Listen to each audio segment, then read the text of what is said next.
let's zoom out a little bit. I think AI will absolutely continue to be kind of along these edges of these issues for the next 5, 6 months and beyond. I have some very fun listener questions this week.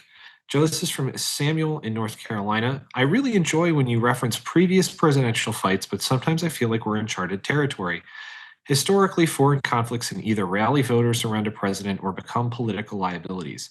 Do you think Trump's confirmation or confrontation with Iran strengthens Republicans heading into 26, or does it risk creating the voter fatigue that hurt previous administrations? I can't let this one go without referencing the fact that all those strikes he was talking about, he is, once again, it's Taco Thursday. He is chickened down on those. I have some fun polling on this. But Joe, what do you think as far as Samuel's question? No, well, first of all, he's correct that usually foreign policy doesn't have much of an impact on votes. There have been, uh, uh, occasions, obviously, where that's not true.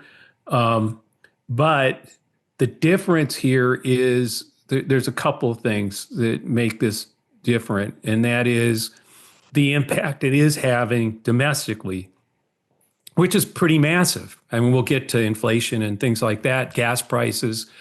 Um, and so, this is one of the things where it's clearly driving. I mean, a lot of the things that were already driving the collapse of Trump's approval rating, tariffs, ICE, et cetera, they all were having an impact.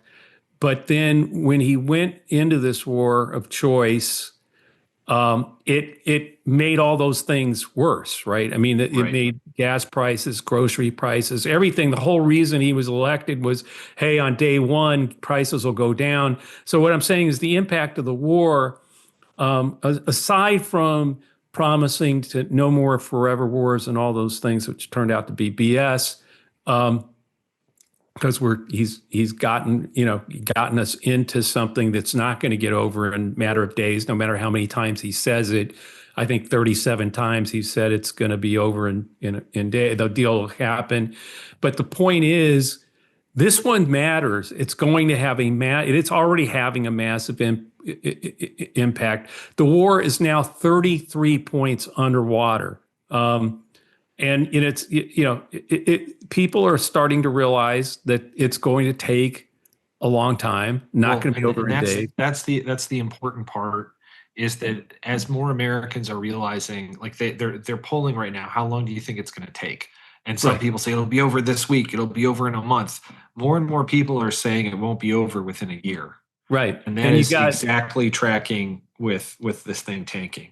yeah, so you have, 93% of Democrats, 76% of independents, even 32% of Republicans, and 22% of MAGA are against this war right now. Well, Uh, there's yeah, and more importantly, they're directly criticizing. They're saying Trump has not been effective in negotiating Yeah, anymore. So they don't think he's doing a good job of negotiating. Even 32% of Republicans, 22% of MAGA. Yeah, I'm sorry. They're not in opposition to the war necessarily, but with those groups, but more that, hey, he's not fixing this. He's not been effective at negotiating, which, by the way, he's the big negotiator. He's a big deal maker, right? That's the whole reason they that's were why, for him. yeah, that's why I Yeah, flagged that one, which is like yeah. the thing that so many, and again, you mentioned 52% of non-MAGA Republicans are criticizing as negotiating. That's a big number because those are the people that would hold their nose and vote for him and Well, say, I don't really like him, but he's getting me the best deal, where he clearly is not. And they well, are starting to wake also, up to it. you and I keep talking about when you see the same number pop up over and over again with a specific group. So, like when you see 76% of independents believe this, well, 76% I mean, he's down to like 22, 23% approval rating, in the 70s, high 60s, low 70s in disapproval with independents. And so, not surprisingly, 76% of independents don't think he's been effective negotiator. When you see 32% of Republicans believe that, remember the 33% of Republicans who said they thought ICE had gone too far. So in other words, there's these similar numbers that keep popping up. I think he's got a serious problem now with at least about 30 to 32% of Republicans. Many of them may not vote for Democrats. Many of them may not vote, or have a lighter turnout. But you're starting to see these same numbers. And by the way, yeah, the number 93% of Democrats say he hasn't been an effective negotiator. Well, 95% of them since the moment he came down the escalators. That's what I'm saying. When you start seeing these repetitive numbers under the hood, forget about the head to head. There is a real problem. Probably the biggest number in that we just recited was the 32% of Republicans who think he hasn't been an effective negotiator, because again, that number keeps popping up. He's down to 70% approval of his job approval with Republicans. That means he's lost 30. That's what I'm saying. You start to get that. We've been seeing this in cement with independents since like November, when they voted 67 and 70% in New Jersey and in Virginia for Democrats, and then we saw it escalate up since the war into these high middle 70s. They've been in cement for a while, and I think you're seeing this real erosion now, even with the 22% of MAGA.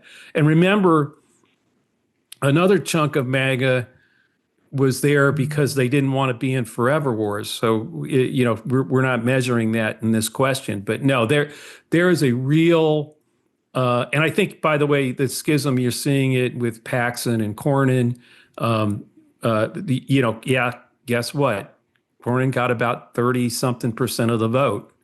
I think there's some real weakness now starting to show up among Republicans, and he was already in deep trouble. When you look at 93% of Democrats, 76% of independents, folks, this is going to be a change wave. That's what's coming.